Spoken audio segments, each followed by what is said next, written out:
La Peña de Costa a Costa presenta Las Voces del Agua. Una voz especial nos cuenta experiencias, historias, proyectos que hablan de nosotros.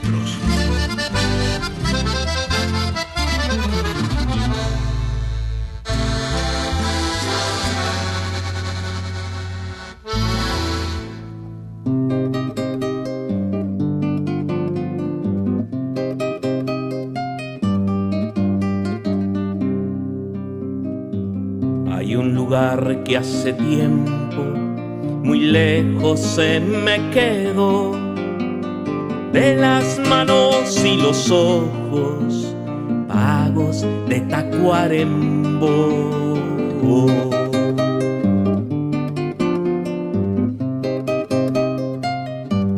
Hoy nos ampliamos a la República Oriental del Uruguay y vamos a recibir a un guitarrista, compositor, docente, difusor, recopilador de músicas folclóricas uruguayas y también un gran intérprete en la guitarra. Recibimos en la noche de la Peña de Costa a Costa, creo que desde Montevideo, a Héctor Numa Moraes. Buenas noches, querido amigo. Buenas noches, ¿cómo están? Es un gusto saludarte, Héctor, es un placer tenerte con nosotros en esta noche, en este fogón que encendemos en la Peña de Costa a Costa, que es un movimiento de música que atraviesa todas las generaciones y el cual también ha indagado en las músicas uruguayas, y nos hemos acercado también a tu pueblo y nos interesaba poder conversar con vos, tenerte en esta noche, y es un verdadero placer. Bueno, muchas gracias. Es lindo este intercambio, ¿no? Es muy lindo. Bueno, Héctor, en primer lugar quería preguntarte, ¿dónde naciste exactamente? ¿Cuál es el lugar? Porque sabemos que sos de Tacuarembó, pero ¿cuál es el lugar exacto donde naciste? Y en ese paisaje, ¿cómo te encontraste con la música? ¿Cómo fueron esos primeros pasos entre el paisaje, el lugar y el contacto con la música? Bueno, nací en Curtina, es un pequeño pueblo que está a 40 kilómetros más o menos de Tacuarembó, la capital. Pero muy chico me llevaron, ya mi familia se fue a vivir a un barrio tacuaremboense. Y ahí, bueno, yo recuerdo que desde muy pequeño me atrajo la música. Ya si iban músicos a mi casa o algún cantor que llegaba, por ejemplo, Amalia de la Vega, fui a verla cuando tenía unos 5 años más o menos, me impresionó. Después, a los 8 años empecé a estudiar música en el Conservatorio Municipal. En un principio estudié bandoneón con René Marino Rivero y después tuvimos que irnos a otro pueblo del departamento también, San Gregorio de Polanco, y ahí al no haber profesores abandoné la música hasta que volvimos a Tacuarembó y ahí ya fue con la guitarra que me enamoré, ya empezaba, bueno, había un tío mío, muy buen guitarrista, y que me hablaba de los grandes y me hacía escuchar a Yupanqui, a Segovia, a Carlevaro, yo qué sé, aquello fue un enamoramiento con la música, ¿no? A Oyanguren, y de ahí hasta ahora sigo tratando. Una mistura entre la guitarra clásica y la guitarra popular, según los nombres que decías recién, Héctor. Sí, tuve la suerte, maravillosa suerte, de que ese tío mío había aprendido música solo, con el método de Aguado, y que era un tipo muy fino, ¿no? De mucha sensibilidad, hermano de mi madre. Mi madre también cantaba muy bien y mi padre tocaba un poquito de guitarra. Y él influyó a mis padres para que me pusieran a estudiar guitarra con alguien que tocara mismo, ¿no?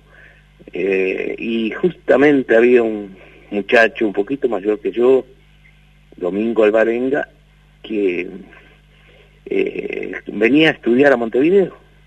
Estudiaba en un momento con Dorrego, después con Antonio Pereira Arias, después siguió su carrera, estudió con Carlevaro, pero su trabajo después fue de taxista en Buenos Aires hasta que se jubiló ahora.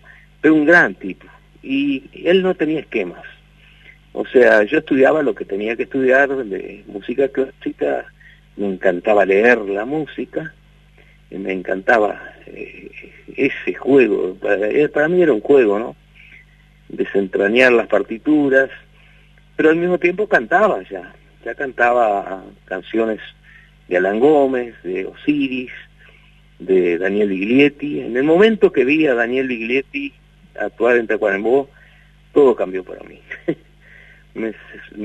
Empecé a sentarme como él para tocar, me peinaba como él, fue un hallazgo eso. Y al mismo tiempo escuchar, no tenía esquemas en eso. Era admirador de Guaraní, que lo vi 2 veces en Tacuarembó, de Cafrune, pero también de Osiris Rodríguez Castillo, de Aníbal Zampayo, del Chango Rodríguez.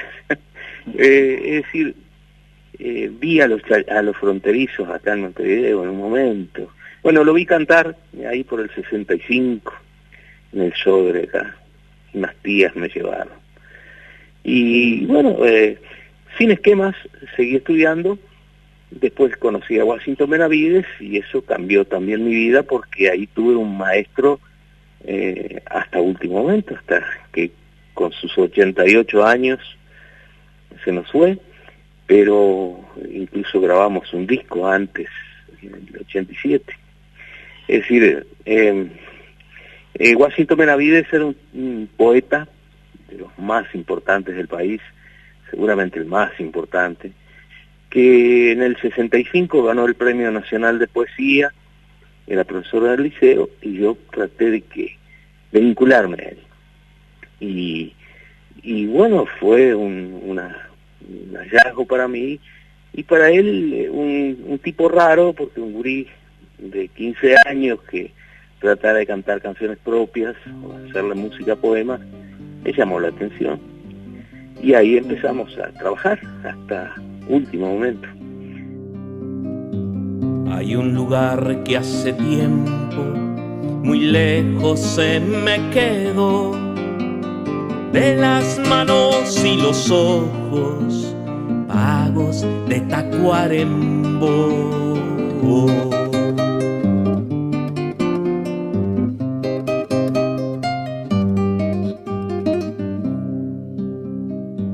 Baldíos y terraplenes, alamedas, qué sé yo, cuántos caminos y calles anduve en Tacuarembó.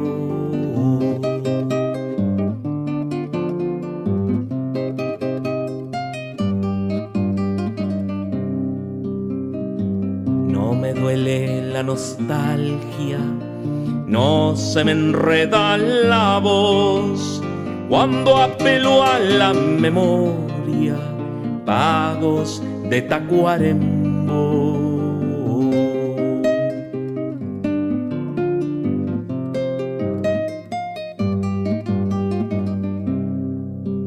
La puya que trae ilusiones, el tiempo, Fierro cantó, aunque el alma es la mismita, también he cambiado yo.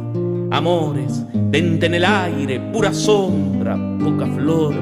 De lejos todo se vuelve más hondo, limpio y mejor. Mate amargo compañero de montes, ríos y sol, incendio de amaneceres, también he cambiado yo.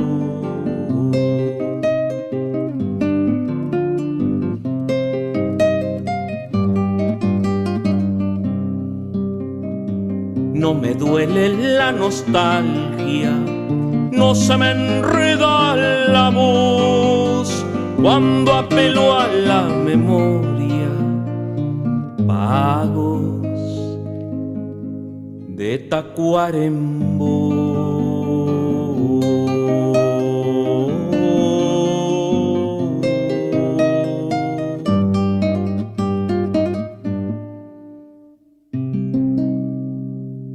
cuando yo te escuché tocar aquí en la ciudad de Colón, bueno, que tuviste la gentileza de invitarme me acuerdo, sí. un tema con el acordeón, lo cual siempre estoy agradecido. Cuando te escuché tocar, entendí que esa grieta que hay a veces entre la música académica, que se piensa de esa manera, ¿no? Son terminologías, y la música popular, no es tan así porque en personas como vos, en artistas como vos, se da ese entrecruce, ese entrelazamiento entre todo lo que es la técnica y todo lo popular, lo que viene del campo, lo que viene de las tradiciones de los antepasados. De hecho, vos has indagado un poco sobre todas esas músicas que hay en el Uruguay, y ahí quería profundizar un poco para que nos cuentes. Hablaste de nombres como Washington Benavides, como Aníbal Zampayo y demás, pero profundizar, por ejemplo, en la polka uruguaya, que por ahí es un género musical que acá en Entre Ríos no se toca mucho, pero que llega, o sea, se escucha, pero no es de los más interpretados. Ese género, ¿cómo te lo encontrás? ¿Cómo comienza a aparecer en tu repertorio? Bueno, lo que pasa es que el estar con alguien que tenía una forma de pensar tan amplia y con una cultura tan inmensa como Bocha Benavides, como Washington,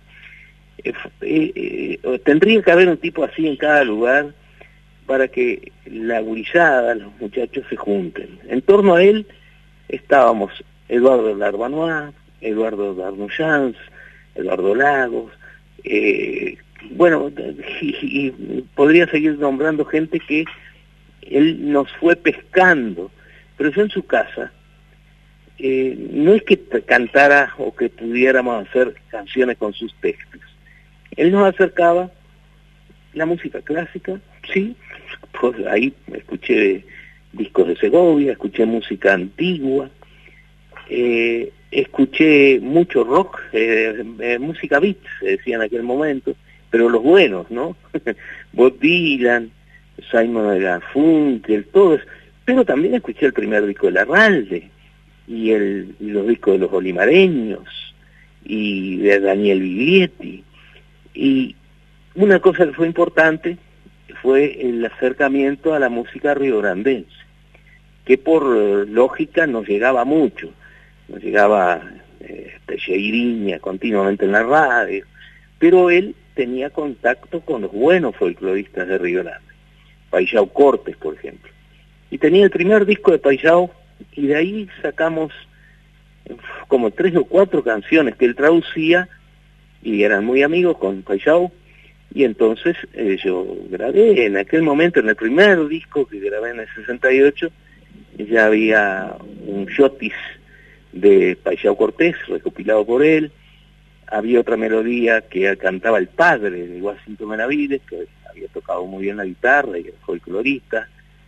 Es decir, y por supuesto la polka de esa zona aparece con un colorido, vamos a decir, riograndense. Es distinta a la polka del sur del Uruguay, que es más europeo, ¿no? Tiene otra forma de tocarse, de acompañarse. Y bueno, entre polcas, chamarritas, shotis, esos fueron ritmos muy importantes. Y la milonga, por supuesto, ¿no? Pero yo escuchaba mucho, escuchaba sin esquemas, escuchaba todo. Y eso fue muy, muy lindo. Después, claro, eso, al venir a Montevideo con una cartita de Benavides para Biglietti, me presentó ahí, Daniel inmediatamente me empezó a dar clases, nunca me cobró un peso. ¿Eso a qué edad fue más o menos, Numa? ¿Cómo? ¿Cuántos años tenías, más o menos? 19. En los 18 grabé el primer disco. Eso fue fue algo muy importante, ¿no? Para un gurí del interior, que grabara un disco de verdad, redondo y long play, era algo bastante inusitado.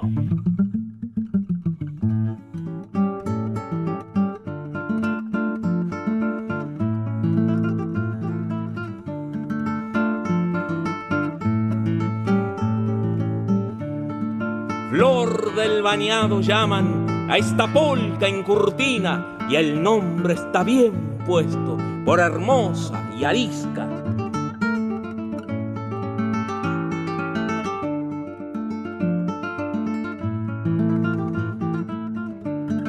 Ciego Guillermo solo con tu acordeón, metido en el bañado tu corazón.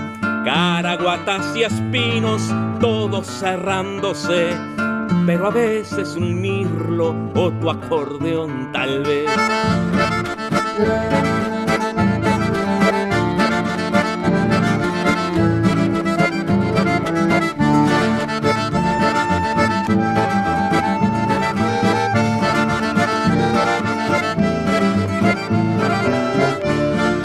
Sin luz y en ese nido de charas y aperias, denle dedo a las teclas contra la soledad.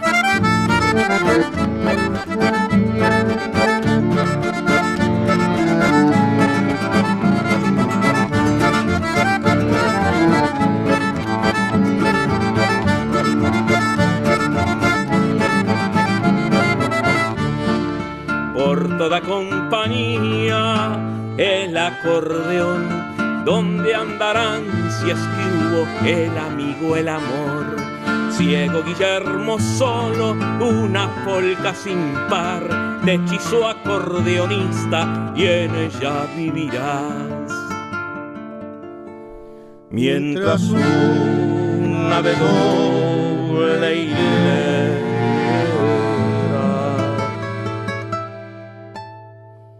te haga oír, o una guitarra diga lo que debe decir.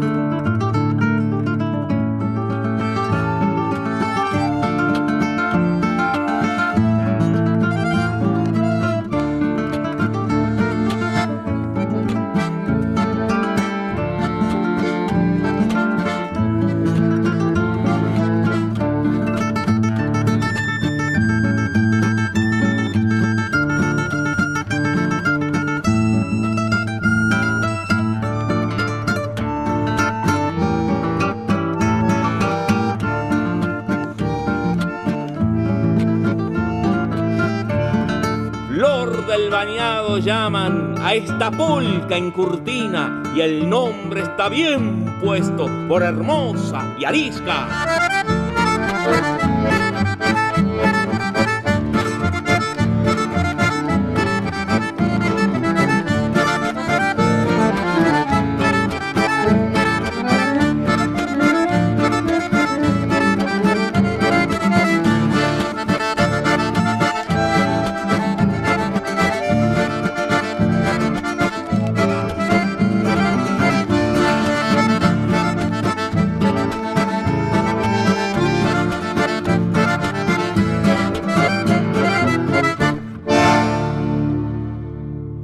Para orientar a nuestra audiencia argentina, hoy tenés 70 años más o menos. 70, ya no tiene 50. Exactamente. Así que ahí estamos hablando más o menos de la década del 60. 68, 69. 68 grabé el primer disco, 69 ya grabé el segundo. En el medio hay un disco doble de esos de 4 canciones, también con recopilaciones, y en el 69 Biglietti presentó mi segundo disco y lo grabé con la guitarra de él y después me regaló una guitarra para que no se la pidiera más prestada. Excelente. Bueno, Numa, muy agradecidos estamos de esta charla, y quería hacer referencia a una etapa que no es menor, digamos, en tu carrera, que es el exilio. Y bueno, y también en ese exilio todo lo que sucedió en Europa. Para vos, que nos cuentes un poquito, no sé si es fácil hacerlo resumidamente, pero de esa etapa, ese momento de tu vida. Bueno, en el 72 tuve que irme, pasé por Buenos Aires, ahí me ayudaron mucho Juan Gelman, me acuerdo, el Tata Cedrón, China Zorrilla. Pasé a Chile, en Chile viene el golpe, voy para Cuba, voy para Europa, Y ahí, bueno, en Francia me encuentro con Biglietti de nuevo, con Marcos Velázquez, con el Sabalero, empezamos a hacer giras, y terminó sustituyendo al Sabalero en Holanda, y se estaba por editar un disco mío en Holanda, el disco La Patria de Compañero, que es del 71. Bueno, contactos ahí que tomé con la gente del disco para ayudar a las traducciones de los textos y para hacer la carátula, y resulta que el maestro que había comprado los derechos había hecho el contacto con Uruguay en plena dictadura, ¿no? Era un alemán que vivía en Holanda, hablaba perfecto español, y le pregunté la posibilidad de entrar a estudiar al Conservatorio de La Haya, y me dijo que le parecía que no iba a haber problemas porque el jefe de cátedra de guitarra era un uruguayo. Fíjate qué casualidad, era el maestro de aquel primer maestro mío, Antonio Pereira Arias. Y entonces, bueno, me presentó ahí el maestro, y yo con un susto espantoso. Imagínate, que para mí era algo alumno de Andrés Segovia y de Emilio Pujol, una eminencia, ¿no? Director de orquesta. Pero el viejo le llamó la atención a un uruguayo, y como yo había estudiado con un alumno de él, que venía de Tacuarembó a Montevideo, y bueno, me dijo, ay, tiene que aprender el idioma, porque el único que habla español acá soy yo. Y ahí empezó todo, y lo primero que me dijo es, aquí no me venga con cancioncitas, ¿eh? Eso fue ya la segunda vez, porque había descubierto más o menos quién era yo, que no era nadie, pero bueno, andaba cantando por todos lados, ¿no? Y en solidaridad con los presos. Fue una etapa preciosa. Hubo un cambio de programa en Holanda, en ese momento en el conservatorio, por lo que estudié un año más, que me vino muy bien por el asunto idioma. Y estudié 8 años con él. Cuando me diplomé, se dio el desexilio, pues en el 84, vine a cantar a Buenos Aires, y ahí me dejaron entrar al país, me dieron documentación, y empezó la otra etapa. O sea, cuando tendría que haber empezado a tocar mismo la guitarra, me tuve que poner a cantar como loco. Y esa etapa que vos decías, el post-exilio, yo estuve escuchando algunas cosas, sigo un poco tu música, tu carrera. Hay muchas músicas compartidas con el grupo de Walter Roldán, ¿es así, no? Sí, eso ya fue muy después acá, ¿no? Cuando en la etapa que yo volví en el 84, Citarrosa había vuelto, los olimareños fueron los primeros que volvieron, Daniel también, el Sabalero volvió un poquito después que yo. El asunto fue que empezamos a hacer como que no éramos necesarios. Lo que mismo que había pasado en España con los cantores de aquella época de Franco, o en Portugal, después de las dictaduras dijeron, bueno, ya está. Entonces nos echaron de los sellos, por ejemplo a Citarrosa y a mí, y bueno, se armó todo un problema de que no teníamos dónde grabar. Grabamos un disco juntos con Citarrosa, el Sobre Pájaros y Almas, pero no teníamos sello para editarlo. Era una cosa comercial, ¿no? Lógicamente. Y bueno, ahí Alfredo, fui a grabar a Brasil, grabé un disco en el 86. En el 88 grabamos el disco con Alfredo, y él se murió en enero del 89, ¿no? El disco salió después de la muerte de él, porque se había muerto. Y ahí empecé a tratar de retomar la línea del norte, de la música del norte, a recopilar.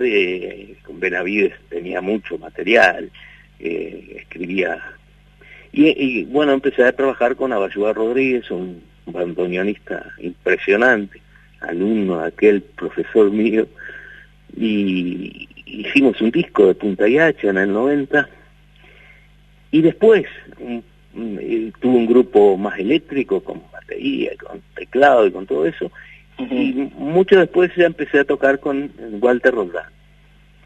con Walter Roldán, acordeonista, ¿no? Y de ahí hicimos muchísimo música del norte, porque él recordaba melodías de su abuelo, hasta de su abuela, y de su padre, que era acordeonista también, y Benavides hacía los textos para esa música. Y ahí grabamos muchísimo de música anónima, pero siempre intercalando cosas creadas por nosotros y poesía. Bueno, siempre tuvimos mucha atención en los textos, ¿no? Bien, los textos a los cuales siempre vos o tus acompañantes o con quien compartís le ponen la música. Es así, bueno, no escribís poesías, digamos. ¿No escribí? Te preguntaba si vos no escribís poesía, ¿o sí? No, soy un desastre. Cuando escribí una vez una letra muy enamorada y se la llevé a Benavides y era, no, dejá que escribo yo. no es tan fácil. Porque vas a ponerle la música a esas poesías. Entonces me acostumbré y fue para mí muy natural musicalizar.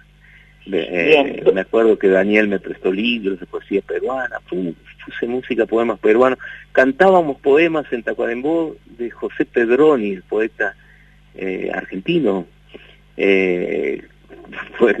canciones que después alguna aparecía Isela incluso cantando cosas de él, Cafrune, diciendo poemas, pero nosotros ya cantábamos, bueno, poetas peruanos, grabé cosas de Vallejo en el 72, que quedaron prohibidas, pero bueno, en el 85 fueron editadas. Es decir, no teníamos esquemas. Miguel Hernández, Antonio Machado, y la gran Circe Maya, que ayer cumplió 88 años, ya grabé cosas de ella en el segundo disco, Walter Ortiz Ayala, poetas, siempre buscamos de que los textos tuvieran un nivel, ¿no? Y yo he escrito muy poco, 2 o 3 canciones nomás, y nunca quedé conforme, y casi que no me animé a mostrárselas a Benavides. Bien, querido maestro Héctor, como para ir cerrando, una referencia a digo nuestro porque para nosotros es nuestro, también Aníbal Zampayo, ¿qué significación tiene para vos don Aníbal Zampayo? Bueno, fue uno de los maestros, ¿no? Alan Gómez de Artigas, Aníbal de Paysandú, Osiris, bueno, Biglietti, Citarrosa, Los Olimas. Pero Aníbal, claro, nos impresionaba mucho por el arpa, ¿no? Yo no me perdía su actuación en Tacuarembó, por supuesto. Y después fuimos muy amigos, ¿no? Realmente un tipo excepcional.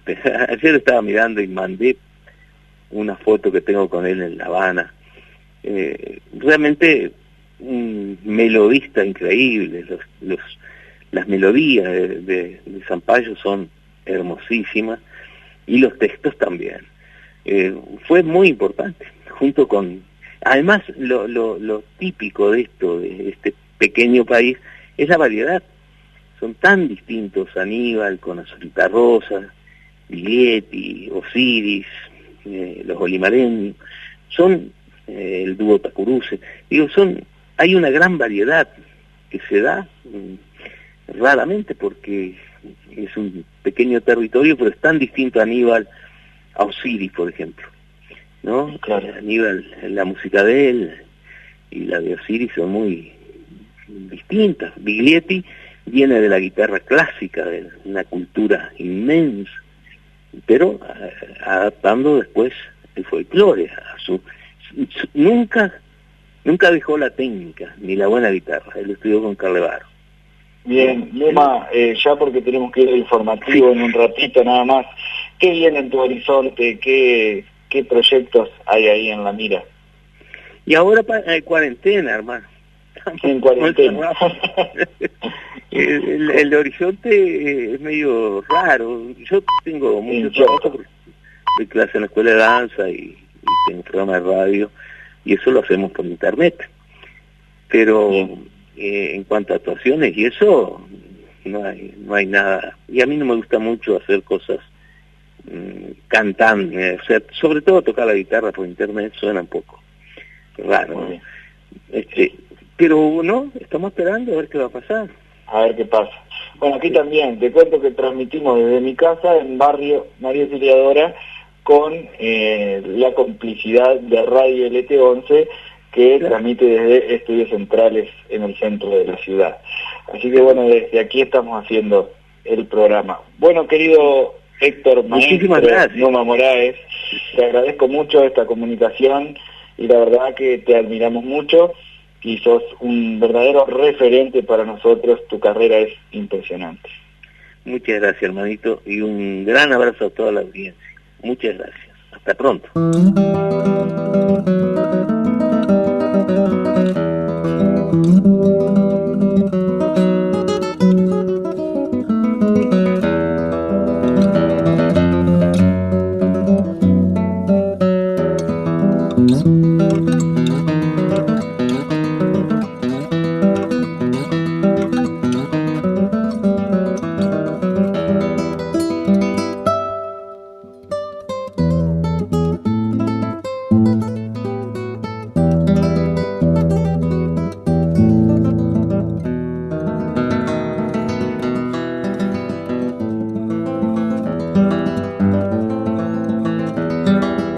Si te arrimara un caballo, seguro que volverías del ostracismo a tu rancho, trepando por la cuchilla, con la melena nevada, desdentado por los siglos de taperas y nostalgias, pisando terruño firme, con la tacuara más alta que la media luna Artigas.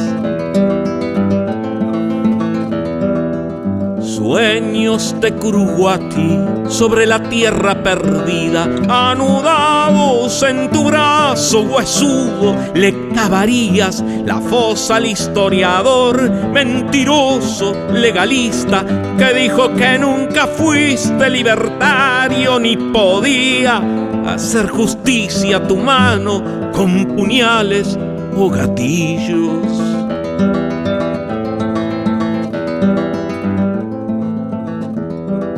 Por aquí levantarás polvaredas perseguidas, matero te llamarán una vez más y tu vida tendrá precio general. Pero tendrás quien te siga, la patria grande será desenvainada cuchilla. Silbará el viento en la crin de la llanura encendida. Silbará el viento en la crin de la llanura encendida, pero tendrás quien te siga, la patria grande será desenvainada cuchilla. Silbará el viento en la crin de la llanura encendida. Silbará el viento en la crin de la llanura encendida.